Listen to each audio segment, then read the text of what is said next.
Gentlemates run is so impressive to me, not just because they've taken, down the tournament from being 8th seed-ish. Right, what we're going to do is we're going to look at all the Gentlemates goals from the 4 games that they won. I feel like the 2 goals in the game that they won, that they lost 4-2, aren't really that relevant because, I mean, they were losing 4-0 and they scored twice. They're kind of like, maybe they're kind of coming back. But then G2 were like, let's just not let that happen, and they won the game. So we're going to look at the Gentlemates goals from the other 4 games. I think that's more indicative of their strategy. They were obviously quite desperate when they're down 4-0 as you are. But let's look at the goals from this. And yeah, if you are watching this in video, reminder that I'm about to leave tomorrow to go to Korea with Rizzo and CJ. Chalkcast is going to Korea, and we are going to be making content for you guys. It's £4.50. It's $5 to become a Chalkcast patron, and if you do, there's a bunch of goals for extra content we're going to make in Korea. For you guys. But yeah, 43, I keep saying it, 43 bonus episodes and counting for $5. So it's a decent value, I'd say there.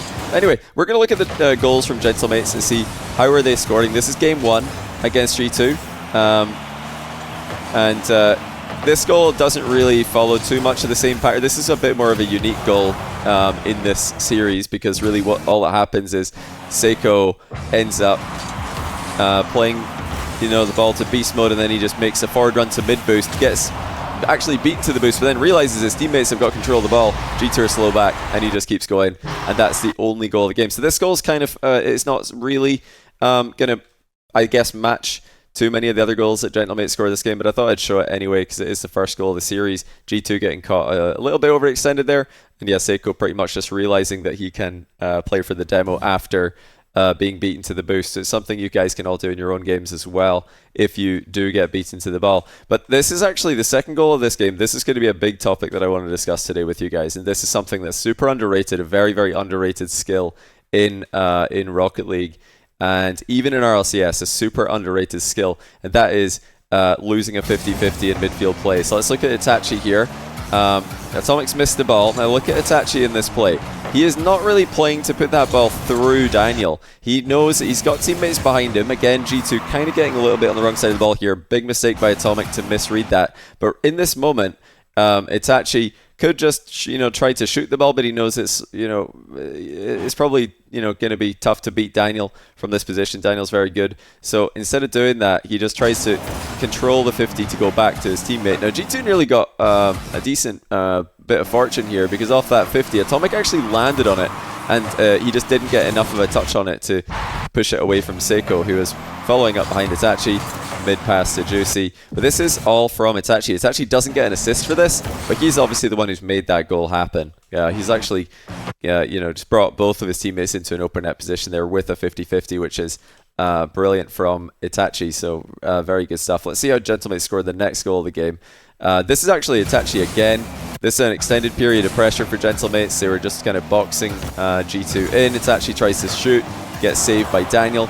And then Seiko comes in this side. Juicy's on the far side. They're kind of covering both sides here to make sure that no angles are clear balls. And Itachi absolutely snipes a pass. This is an insane pass to pick out in midfield play this far from the net. Perfect pass. And you can see that Atomic and Beast Mode had no idea that was coming. I mean, if you don't believe me, we can look at their play, their POV. When Beast Mode's coming out, you might know that that's coming. Maybe not the best touch by Beast Mode there, just kind of giving it away to Itachi. But yeah, he didn't know that was the main threat really until it was too late. Atomic definitely didn't know that was a threat until it was too late. Very nice shot by Juicy, to be fair as well, because that needed to be placed perfectly. They're back in the game. Okay, let's skip ahead again. We're just going to go through all of the Gentlemates goals, and again we're going to see that what will be a recurring theme here is intentionally losing 50-50s. Notice here, how many of you guys, press 1 in chat, if in this position you would be trying to pinch the ball into the wall to center it, or trying to like flip into the ball to get it past the opponent. That's like a very autopilot thing that a lot of Rocket League players do, and I think the vast majority of Rocket League players, maybe even pros, would do in this position. They'd think, how do I get the ball past Daniel? But that's not the idea, in fact. So if you get it past Daniel, well, that's just going to go into the back corner, and Atomic and Beast Mode are going to be fine with it. There's not an issue. So Itachi doesn't do that. He just instead controls it it back, and he could play this. If it went more vertically, he could play it himself, but because it goes behind him, Juicy, who is behind him, calls him off of it, and then that leads, of course, to the winning ceiling shot. But the same theme here, losing a 50 back. That's 2 of the goals this game. Itachi is set up by losing a 50 back to one of his teammates. And yeah, G2. Well, we can watch, I think, whose POV was it in the 50 here? We can take a look at Daniel's POV and see that he kind of didn't really have the same mindset. He is trying to force the ball through Itachi, and he doesn't end up with a good position for his team at all, because I mean, what happens when Daniel forces the ball through Itachi here? Well, it just goes to Juicy, and if it didn't go to Juicy, maybe it would go to Seiko. Now, that's not to say that it's like a terrible play by Daniel or anything. It's just a pretty normal play, really. He didn't have a lot of boost, so he was limited in what he could do, and he didn't want to give Itachi a free air dribble in the wall, so he shuts that down.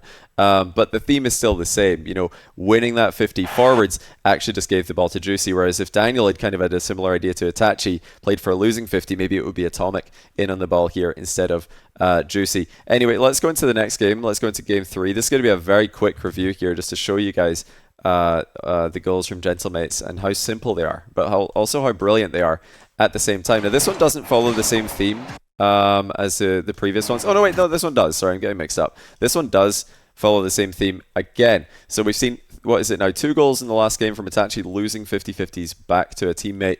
And then the other one, he picked out a pass in midfield. The other goal in game 1, he scored. So he's been involved in every goal, even though he doesn't have an assist for one of them, because both his teammates were the assist in the goal after he lost a 50 back. But here we are again, Itachi. First covering Juicy with a great save. Ends up on no boost, small pads. And look at this again, just losing the 50 back to Seiko, and it's in the net. Now, this might be a little bit more of a misplay by Daniel than the previous one. The previous one, Daniel didn't have boost, and I think, you know, he wanted to make sure Itachi didn't have control of the ball, and Itachi just kind of, you know, controlled the situation to pass it back to Juicy on the wall.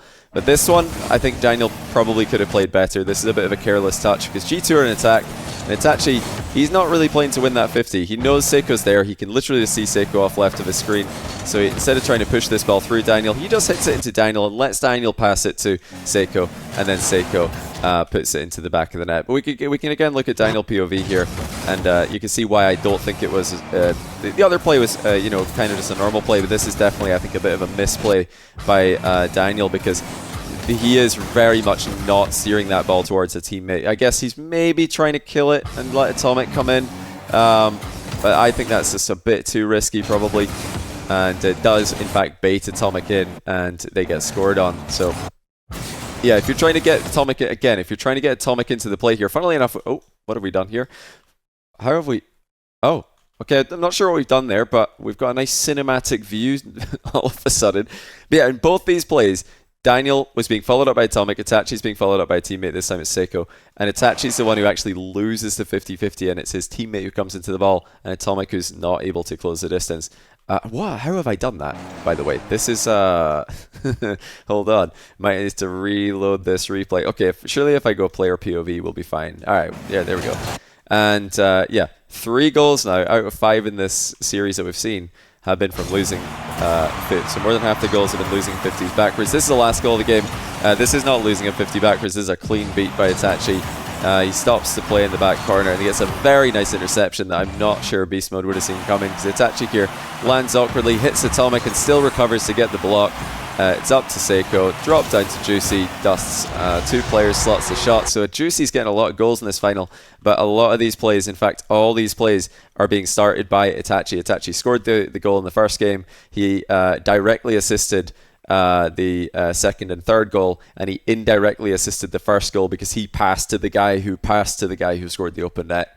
And now this game, he's got 1 assist, and again 1 indirect assist because he passed to the guy who passed to the guy who scored. So he, in a way, it's actually had 100% goal participation. He, for me, is the playmaker in these first 3 games that led to Gentlemates going up 3-0. But that wasn't the case. In the next 2 games, G2 were able to come away with 2 wins. I think, you know, Gentlemates, they did what a lot of teams have done in the past, you know, struggling to get that match point. G2 came in all guns blazing, as you should, and they won 4-0 in the next game. They went 4-0 up in the 5th game as well. And then if it wasn't for Gentlemates getting 2 goals at the end of game 5, I think they probably would have called a timeout, because they got 2 goals, so they were thinking, okay, we got a bit of momentum now, let's just go into game 6, save the timeout. And that's what they did. Here we are in game 6. Let's take a look at the goals. Now, I said this one's different because in the earlier first 3 games, Itachi was the playmaker, and there were very subtle plays that are hard to spot, but really, really, really smart plays that you should all be trying to replicate to bring your teammates into the game. But in this last game, it's actually kind of I think played a little bit more nervously. I don't know the timestamps for... Yeah, there's one of them. I mean, this is, I think, kind of an open net, in fact, for Itachi. He's stretching for it, obviously, but yeah, that's just open. So he's worried about Beast Mode bumping him. This is actually the second open net that he missed in this game. I'll need to go back. Yeah, he's worried about Beast Mode bumping him, so he jumps kind of around. Beast Mode dodges Atomic, and he's seeing Beast Mode landing, thinking, okay, I've got to get in the air early here, and he kind of jumps awkwardly. The thing is, though, he could have just jumped in a straight line. There's nothing Beast Mode can really do. Beast Mode is falling. You can't change your momentum too much when you're falling, so he could have just jumped in a straight line and slotted this, but he tried to go around Beast Mode a bit too much, trying to be a bit too creative with it, and just missed an open net. And I'm pretty sure if I rewind, he missed another open net, didn't he? Was it right at the start of the game? No. Where was it? Because there was definitely another like semi-open net miss from Itachi before this, and yeah, I'm not trying to... Well, this is actually a good play. This is a good play. I'm not trying to paint the picture that Itachi was solo carrying or anything. Obviously the full team played incredibly well, but that's a great touch by Itachi. Nearly slots. Good covering by G2's defense. Where was the other open net miss? It's got to be somewhere around here. Oh, it's here. Yeah. Oh no, that was the first one. My mistake. And then, yeah. There must be another one at some point in this game that I'm forgetting about. But I wanted to talk about Juicy in this last game. Juicy actually popped off. This is disgusting. This is absolutely disgusting what Juicy just does here. Now, remember I talked earlier on about how half of the goals in the first 3 games were from losing 50-50s backwards. Well, Juicy does the exact same thing here. Check this out. He just doesn't hit the ball. He lets Atomic pass the ball to Seiko. Like, this is just a ridiculous fake. Unbelievable play that is so hard to spot, because if you think about it, what happens if Juicy hits the ball here? What happens is the ball just goes into the back corner somewhere. If both Atomic and Juicy hit the ball, it's going to go either to the side wall, to the left of the screen, or the back corner. It could go anywhere, but it's going to go fast somewhere else. And yeah, he didn't just fail to hit this. You can actively see him leaning away. He makes one touch, then he realizes, if I hit this ball, if I stay air rolled forward, it's just going to pinch left to safety. So what I'm going to do is I'm going to air roll away from the ball, gets out of the way, lets Atomic get a free hit, and it goes straight to Seiko, who slots. And I think Juicy even landed on beast mode as well. So Seiko coming in for an open net here. Yeah, Juicy just clean house. Even Daniel's kind of running away from Juicy, who's air dribbling in here. He's thinking he's being chased. Can't get back to the ball as fast as he wanted to. So unbelievable. That's like maybe my favorite play of the entire series from Juicy. But he had more, and this again is kind of a similar theme. Juicy reverse takeoff, straight up air dribble over one, dodges the mid-air bump, and then again, if he's looking to lose that 50-50 back, as you can see, whether he makes a touch here or not, he just doesn't want to hit it hard and cause chaos, make a high momentum play. He's very happy to let beast mode hit the ball this way. He would have also been quite happy to let this ball bounce off the back corner wall, thinking about he's leaning away from this 50 to try and control it off that wall, because that will also go middle for Seiko. Itachi's just up, by the way. He's not reading the play. This game was not the best game for Itachi. He kind of used all his best games earlier in the series, as he just wasn't reading. I think, well, what Itachi's probably saying here is fake it, but then beast mode actually just played the ball, so Itachi's out of the game. But he has a lot of faith in Seiko. Turns around to stay upfield, try to redirect. And yeah, Seiko slots. I'll show Seiko POV. I'm sure a lot of you guys have seen the shot already, but beautiful aerial shot by Seiko, which Atomic in net did not really have too much of a chance to react to. Yeah, it looked like Atomic backflipped. I remember a lot of people when they watched this live were like, oh no, Atomic backflipped, but actually what happened is he didn't read the play. He's trying to stay in the corner. He wanted to contest that ball. Then he realizes he's getting beaten, so he tries to half flip to get into a saving position. Just couldn't get there in time. But yeah, that's a desperate position for Atomic. Not really, honestly, too much he can do there. I can't find the other Itachi. I swear there was another open net miss. Maybe I'll just watch this in 200% speed from his POV again. Maybe I'm remembering things. Maybe it was just one. But yeah, that's 4 out of the 8 goals I've shown you, because Gentlemates scored once in game 1. They scored 3 times in game 2. That's up to 4.